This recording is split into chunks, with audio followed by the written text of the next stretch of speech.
that we have on offer there. This year we will construct a new show court in a more central location on the site, with a seating capacity of over 700, in addition to the new and relocated practice courts. These changes will allow us to increase the spectator capacity each day at qualifying to 3,000. We are pleased to have a retail presence on site for the first time this year, and the players will be able to enjoy the newly refurbished dressing rooms and gym. Turning now to some of our recent announcements and operational updates. Towards the end of last year, you will recall we announced an adjustment to our white clothing rule, with women now given the option of wearing darker undershorts if they wish to do so. The gentlemen's doubles format has been shortened to best of 3 tie-break sets, bringing the Grand Slams into alignment, and we have joined the tours and the other Grand Slams in participating in a 1-year trial of off-court coaching. I am pleased to confirm that we will extend our wheelchair tennis competition by an additional day this year, increasing it from 4 to 5 days. This will give those players who reach the final stages of both singles and doubles more time for rest and recovery. Furthermore, play on number 1 court on the finals weekend will begin at 11 AM rather than 1 PM to provide increased opportunities to showcase these events on a major court and live on the BBC. Ticket holders will be able to enjoy the enhancements we've made to the Southern Village area of our grounds, with a new entrance gate in use, a big screen showing live tennis with deck chairs and weather shade, and an improved food and drink offer, in addition to our traditional official partner activation spaces. Aside from those updates already mentioned, and following the positive feedback we received, last year's event schedule will be retained. This includes play on Middle Sunday, spreading the 4th round single matches across 2 days, playing a combination of ladies' and gentlemen's quarterfinals matches on the 2nd Tuesday and Wednesday, and finally holding the mixed doubles final as the last match of the day on the 2nd Thursday.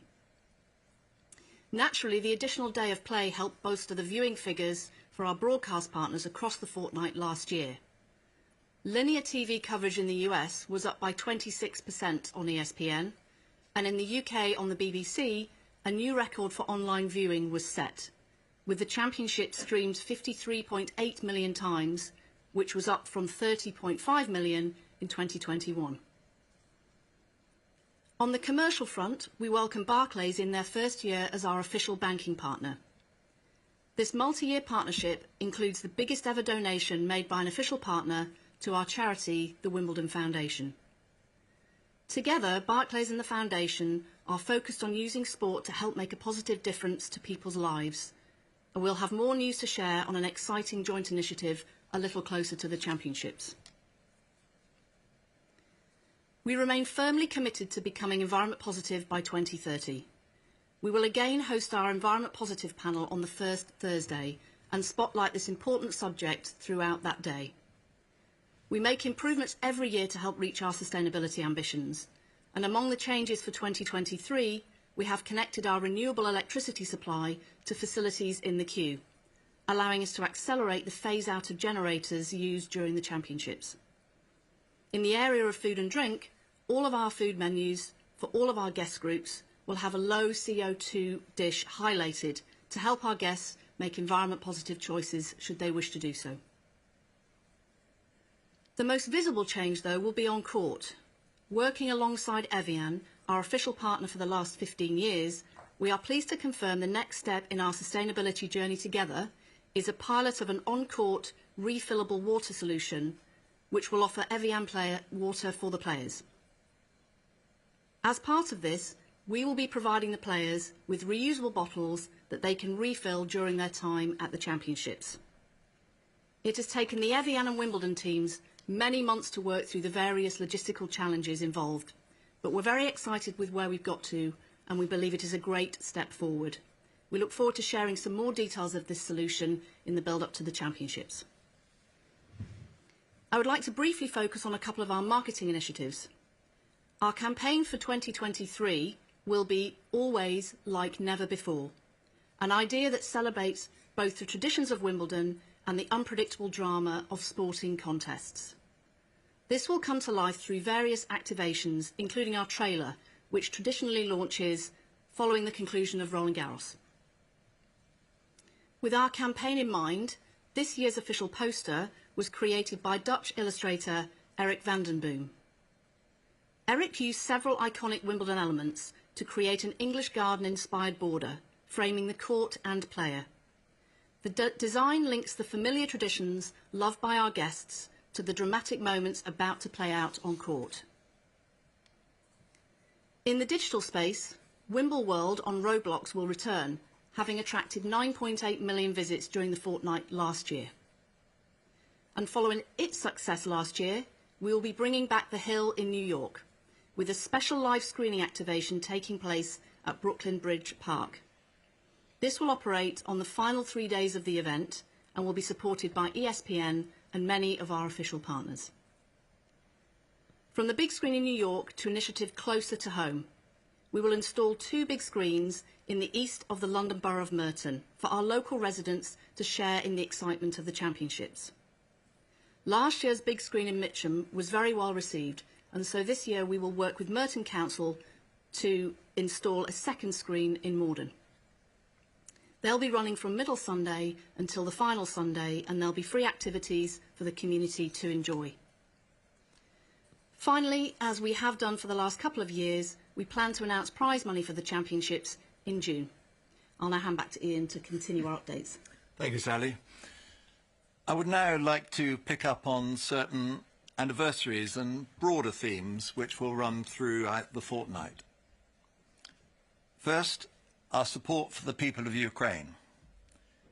We will be building on last year's efforts, which included significant donations to the crisis response through the championships and via our charity, the Wimbledon Foundation, as well as a ticket offer to Ukrainian refugees who had resettled in our local boroughs of Merton and Wandsworth.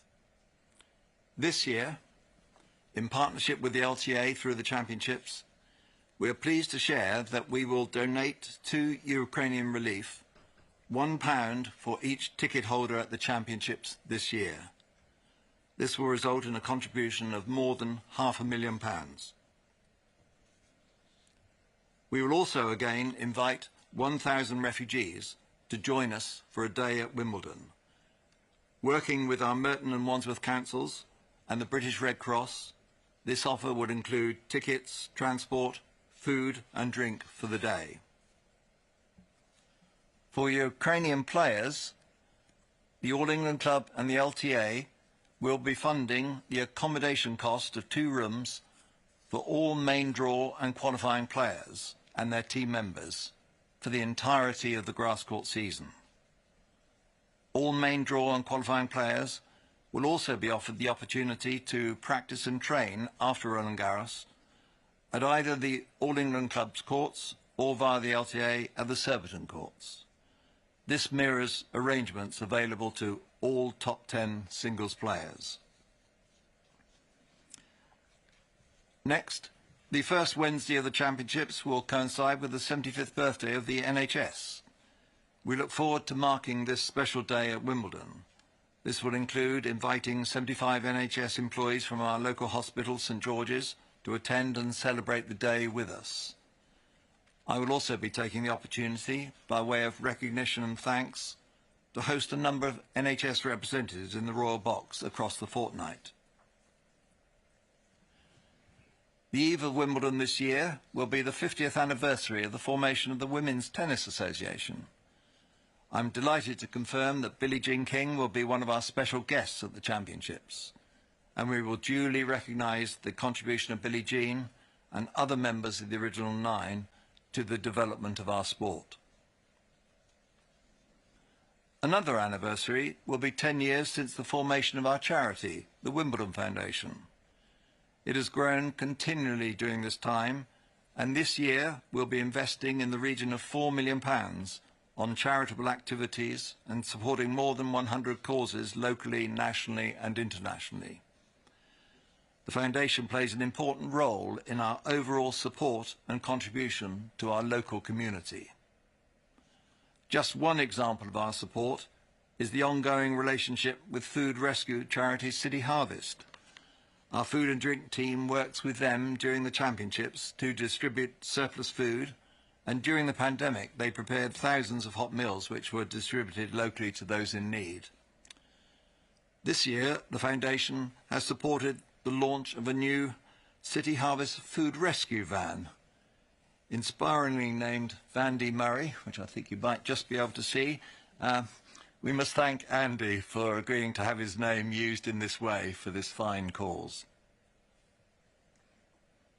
I would like to end this section by noting that this will be Jerry Armstrong's last year as our referee and his 50th Wimbledon.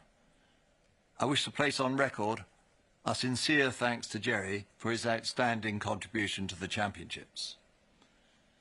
I'm pleased to announce that Denise Parnell has been appointed as Championships referee designate.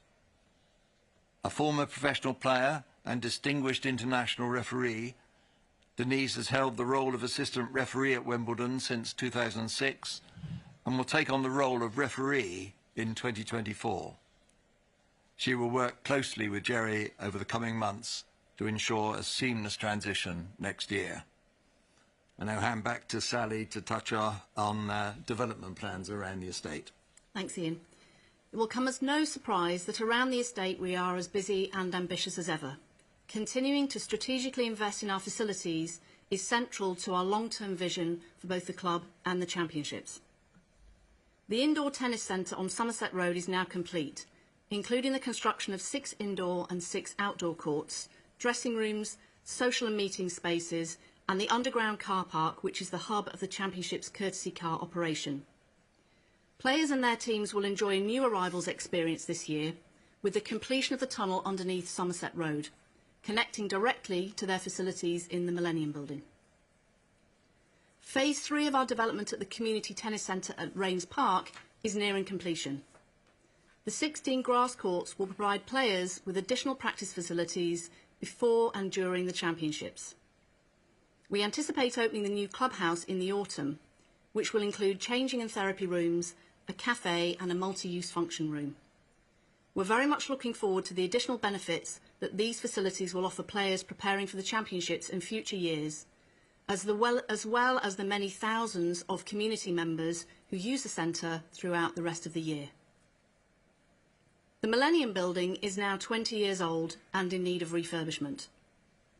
During the next 5 years, we intend to transform this building, improving the facilities and offer for the 3 important guest groups housed there: members, players, and of course the media. To bring to life our current thinking and show the scope of the intended refurbishment, we have the following short video to show you.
Hopefully that gave you something of a feel for this exciting future project, and particularly thinking about your working space looking ahead.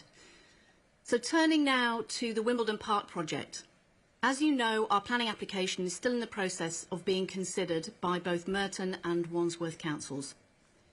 Since submitting our application in July 2021, we have engaged extensively with the local community, including hosting guided tours of the proposed new community parkland, and we are very pleased to see more than 1,200 letters of support of our plans have been submitted to the two councils. We're very hopeful that councillors will agree that our plans are a once-in-a-generation opportunity to both safeguard the championships for the future by bringing the qualifying competition on site, as well as creating year-round benefits for our local community, including significantly increasing access to green space with a major new park for London. I'll hand back to you, Ian, for some more words before we finish. Thank you, Sally. Well, more than a year ago, before last year's championships, I informed our board of my intention to stand down as chairman at the end of July after this year's championships, what would in normal times have been my fourth event. It has been a great privilege to help steward the club and the championships during this period. I hope you will forgive a little reflection. It has been a period with seemingly each year an extraordinary issue or challenge. Cancellation of the championships in 2020 due to the global pandemic, a COVID-restricted and until late in the day uncertain permitted spectator capacity when we returned in 2021, and the challenging Russia-Ukraine situation in each of the subsequent years. I am, however, delighted that following our return after cancellation, the quality and the excitement of tennis at the championships have shone through, with great champions honoured and special memories created. In terms of the event programme, I am particularly pleased with measures we introduced, such as play on the middle Sunday and the start of our 14 and under junior event. Around the estate, completion of our indoor tennis centre and media pavilion have added greatly to the quality of our services. The strength of the grass court season is of course very important to us, and we have continued to invest strategically in a range of initiatives at all levels of the sport to promote grass court tennis. I've also been particularly pleased during this period to see the continued growth and important role of our Wimbledon Foundation and other contributions to our local and wider community. Financially, aided by our cancellation insurance, prudent financial controls and planning, and strong support of our partners, both old and new, we have come through this turbulent period in good financial health and ready to continue to advance our ambitions. Ambitions reflected in a clear strategy established during this period, focusing on three interconnected themes: being at the pinnacle of sport, being a guardian of tennis, particularly grass court tennis, and being a force for good. This continuing ambition and momentum would not be possible without a great team, able and committed, which I believe we have here at Wimbledon. I also reflect here that one of my first decisions as chairman was the appointment of Sally as our chief executive, and that was a pretty good decision. Enough of this looking back. As announced earlier this year, the board has elected Deborah Jevons as the next chair of the All England Club. With a strong combination of skills and experience, both as a former professional tennis player and through a number of leadership roles with high-profile sports organisations, I know Debbie will be well placed to lead the club in the future. We have many ambitions, opportunities and challenges ahead. In the meantime, we all look forward with excitement to this year's championships. Thank you, and now's the time for your questions. Thank you. We'll start, as usual, with questions in the room before we switch to questions on Zoom and then wrap up. So if you could raise your hand if you have a question, please. Rob, we'll open. Hi, it's Rob Moore from the Sun newspaper. Question to Debbie and Ian. A week ago, the snooker was marred by a Just Stop Oil protester who got on the table and did a power stunt. London Marathon consequently spoke to Just Stop Oil, they spoke to Extinction Rebellion and had a truce that their event would not be ruined at the weekend. Will you speak to environmental campaigners to make sure they do not disrupt Wimbledon? And how damaging would it be if one of the matches is ruined by someone doing a stunt? Right. I think this is one that Sally will take on. Yes. Yeah, not Debbie, but Sally. Well, I think the first thing to say is that front of mind and paramount in our planning for the championships every year is the safety and security of those attending the championships and indeed their enjoyment. So, as you'd expect, every year we work closely with the Metropolitan Police and other agencies in planning for the championships. And as part of that, we do a very thorough threat and risk assessment, and then our arrangements, particularly for security, are planned around those, and that's an ever-changing environment. As you rightly identify, there have been some incidents recently that will inform the planning that we will undertake. You wouldn't probably expect me to get into the detail of what those arrangements would be. And it is also fair to say we are a number of weeks away from the championships yet, so the picture is still emerging and our plans are evolving as time goes on. Is your message to those groups, leave us alone? Because it would mar the competition if something was to happen. Well, I think what I would urge anybody attending the championships to do is to be considerate of those that are also attending the championships. Our grounds conditions that apply to everybody that comes to the championships are very much about the safety and security of everyone attending, but more importantly, the enjoyment of everyone attending. Gentleman on my right, and then Neil, please. Go ahead. Yes. Hi, Rob Harris from Sky News. On the decision to allow Russian and Belarusian players to compete again, is this something you were forced into doing because there was the threat of financial sanctions continuing, the lack of ranking points impacting the event, and in an ideal world, would you prefer to have kept the Russians out? Is there a fear, as the government has warned, the fact that their participation could be used for propaganda purposes by Putin? It's an interesting question. As I said earlier, this was an incredibly difficult decision, and I might personally say that I found this, for me, probably the most difficult decision during my chairmanship.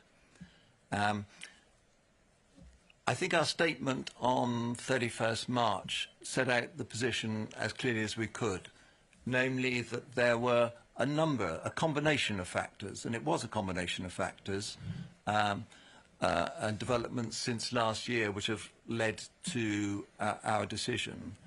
Yes, there were the continued consequences which you refer to, but there were other factors, extensive discussions with government and players as to whether the declarations would work, the experience on the tours over the last year. So it's really a combination of factors which led us, on balance, and it's a difficult decision, to decide that these were the most appropriate arrangements for Wimbledon this year.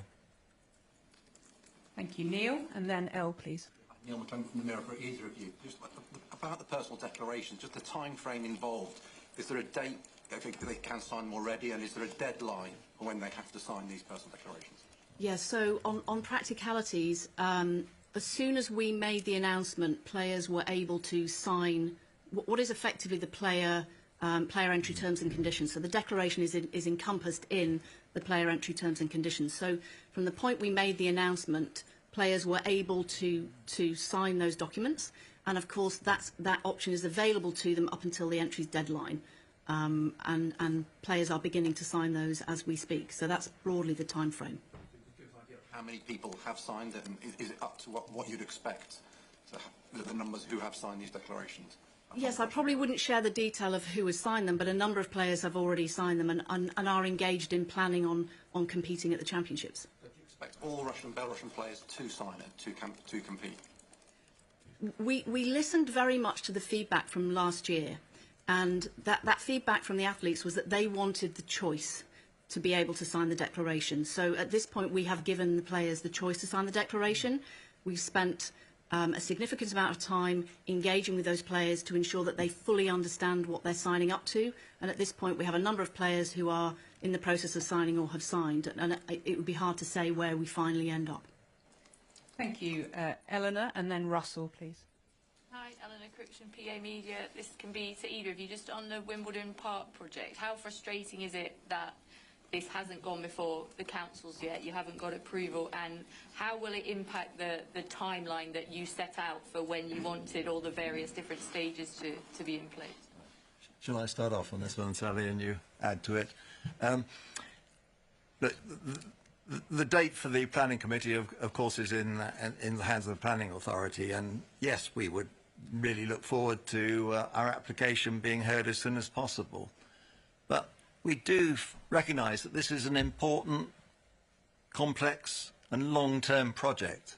We are patient and we fully understand that it will be approached carefully and thoroughly from all angles by Merton Council. So we're in regular communication with the Council and we recognise that it's a long-term planning process. Yes, we're enthusiastic to get on with what we think is a really transformative project with great benefits for the championships and great benefits for our local community, both aspects of which we're proud and really believe in. But we do recognise that it's an important project and we're patient and we will work with the Council and we look forward to the hearing. Just on the time frame, because obviously you set the time frame, the yes, years that you wanted things to be achieved. Yes, as I say, we recognise it was always going to be a long-term project. If you're talking about qualifying in particular, it will depend on the planning process, but our aim would be for qualifying to be on site around the end of the decade. I don't know if there's any other bits you'd like to comment on. Yeah, around the end of the decade into the early 2030s probably. I suppose what I would say, just to emphasise the point that Ian's made, you all know that here we have a reputation for planning for the very long term, and in many ways this is really no different. And when we think about the generational shift of the quality of delivery of the championships, bringing qualifying on site, and the quality of the community benefits that we'll deliver, the planning authorities taking the time to properly assess our application is entirely appropriate, and we're, as Ian said, we're patient, but we're also keen to get going and deliver all those benefits. Thank you. Okay, Russell, and then Stuart, please, and then David. Russell. Russell Fuller from the BBC. For Sally, on the personal declaration again, I was not quite sure whether the declaration that the players are signing, is this a generic one for all players or a specific one for the Russian and Belarusians? So it's a specific one for Russians and Belarusians, so they will have a set of the player terms and conditions that is slightly different to the non-Russian and Belarusian athletes. But we are bolstering all of the player terms and conditions to incorporate a clause around not supporting the war in Russia or either of the two regimes. But obviously competing as a neutral only applies to the Russian and Belarusian athletes. And have you drawn up that declaration yourselves? And if so, can you give us an idea of exactly what they have to sign up to? So the development of the wording of that declaration, obviously it is based on government guidance, which the detail of which I'm sure you've seen. That's been around now for over a year. The wording of that has been developed working with the government and also with the tours and the ITF and working with our partners at the LTA so that we can have a degree of consistency across the grass court season. I think, as you probably know, there's three main limbs to the declaration. The first is that they confirm that they will compete as a neutral, so no country name or flag denomination, that statements of support for the regime, the two regimes, or the war are prohibited, as are players being in receipt of funds either from those two states or from businesses closely related to those two states. Okay, Stuart and then David, please. Stuart Fraser from the Times. Just for either of you, really, I'm sure you saw the scenes in Australia at Melbourne Park this year with Russian flags and so forth. Can you just run through, in terms of the security, what would happen if a spectator attempted to bring a Russian flag into the grounds, and what would happen if one was to be unfurled inside centre court, for example? I'll go first and you can add anything you like. So our grounds entry terms and conditions have been updated for this year, and that will prohibit any Russian or Belarusian flags being brought into the grounds, as well as any other symbols or signs of support for the war or the two regimes. So as I talked about earlier, our security arrangements are amended each year alongside a threat and risk assessment, if you like. And so the gate teams will be well briefed on what can and can't come into the grounds. So we would hope the latter point you make wouldn't happen, in the sense that a flag would be unfurled. But if it were, then our grounds entry terms and conditions are really clear. Thank you. We're going to go David, Chris, Simon, and then we'll see how we're going for time. David Law from the Tennis Podcast. Sally, In regard to the experiment with mid-match coaching that Wimbledon is now signed up to, I remember a few years ago your predecessor Richard Lewis and also Tim Henman were pretty categoric in their opposition to mid-match coaching. What has changed? I think probably first thing to say is an important point of clarification. So the trial that we are working with the other Grand Slams and the tours on is off-court coaching. It's not on-court coaching. So that the area we're particularly concerned about is on-court coaching. And so that's probably an important distinction to make. And of course this brings us into alignment with the tours and with the Grand Slams in looking at this. And it is a one-year trial, and we'll be looking closely at what we find from that trial. Chris. Back to the long-term development plan. You say you've had 1,200 letters in support of your plans. There are obviously some letters against them as well. There's some local opposition. Some of it one can dismiss as the usual negativity, but there are some genuine local community representatives who have concerns. What are you doing to build bridges so that, assuming this plan does come to fruition, you don't have too many unnecessarily bruised local egos to deal with afterwards? Thanks, Chris. Well, for a project of this kind, we do recognise that views may differ, and we refer to the letters of support, and yes, there's some against. What I would say has been most encouraging, and possibly it goes to your bridging point, is that we've seen and felt and heard overwhelming support from all those who've taken the opportunities which we have offered to visit the site with us and to hear from our plans directly. And from there, I think there's been overwhelming support. And this is obviously a question of messaging, but we do genuinely believe in the benefits that our project is providing for the local community. This isn't a side issue, it's integral to our overall plan, and we will continue to explain and be proud of those benefits as we can.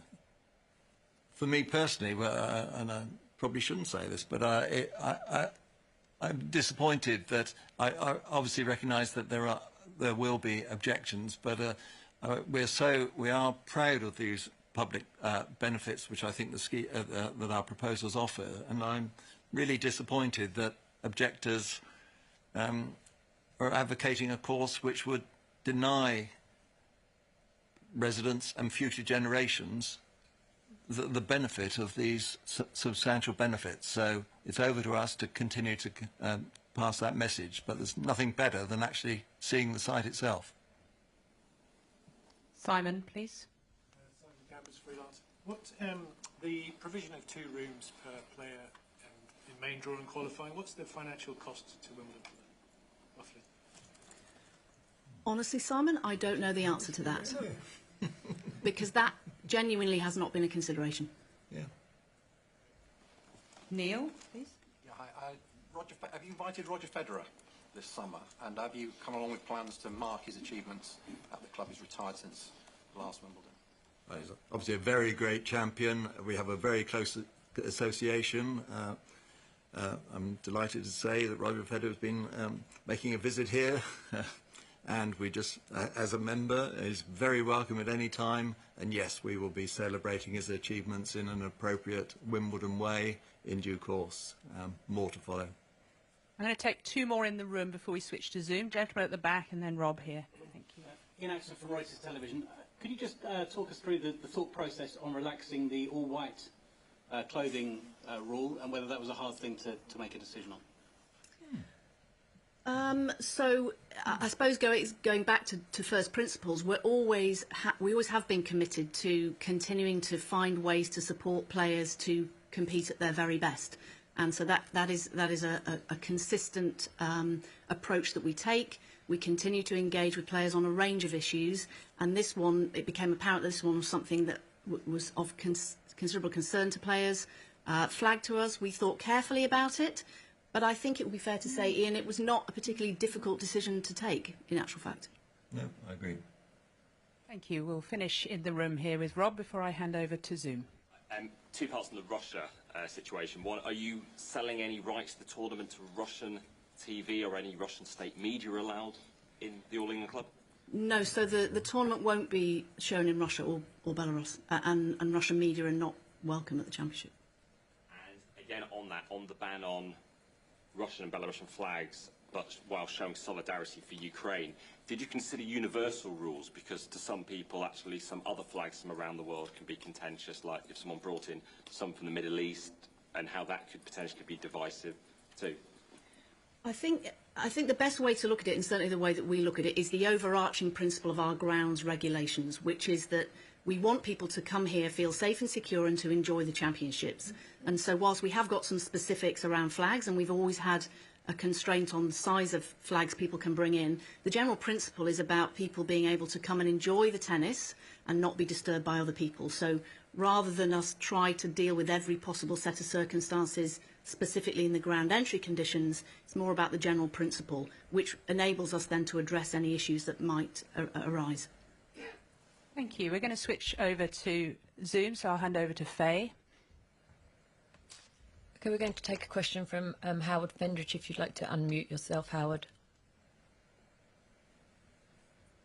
Hi, good morning. Howard Fendrich with the Associated Press.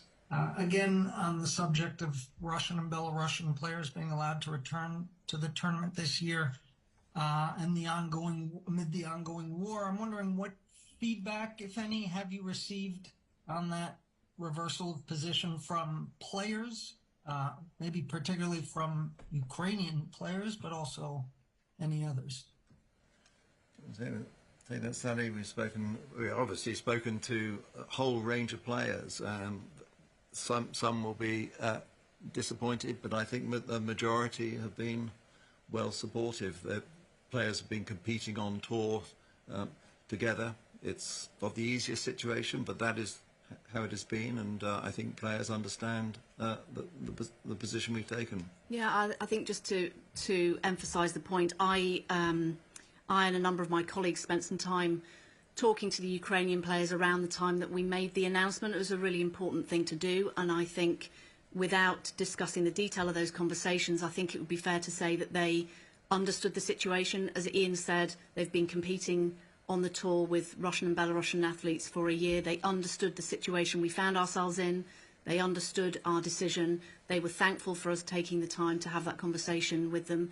And as you know, I mean, you've been asking players since the decision was made what their view is, so I think that's probably pretty well reported at this point. Do we have any more questions on Zoom? If you would like to ask a question, please raise your hand. We don't have any other raised hands, so I think we can... Okay, Stuart, we'll take one back in the room.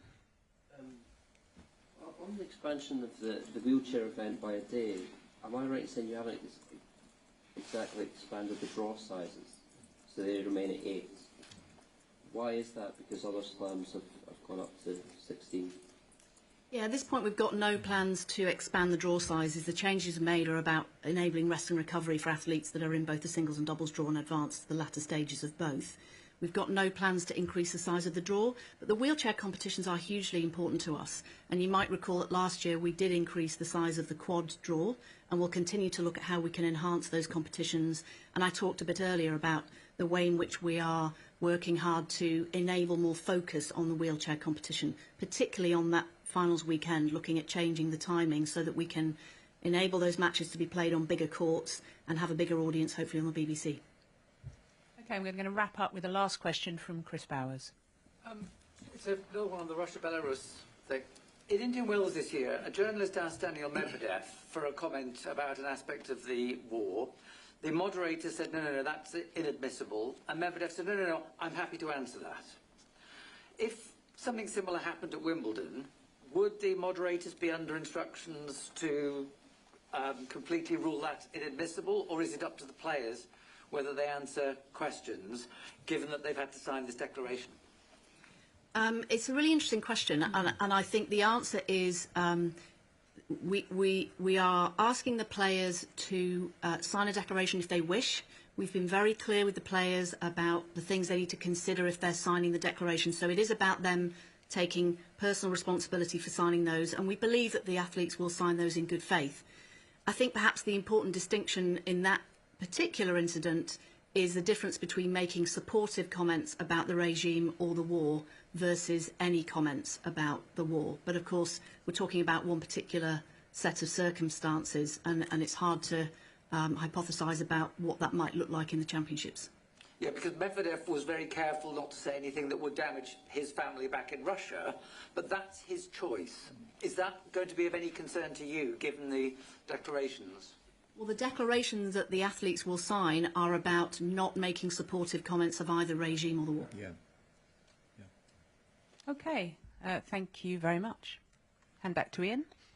Right, well, thank you. In that case, that brings us to the end of this media conference, and thank you again for your attention and, if I may say so, for your support and engagement with our special championships. I'm sure we will continue to be in touch regularly in the lead up to the championships, which we all look forward to. Thank you. Thank you, everyone. If you need to file, there's plenty of desk space out of the door and on the right. Sarah's team are here to help you and get you settled, help you get connected to the Wi-Fi and so on. For everyone else, you're all, of course, very welcome to join us in the #1 court, Debentures Lounge, which is just across the way. So it's not raining, thankfully. Yes, we'd like to see as many of you as possible there. And thank you very much for coming.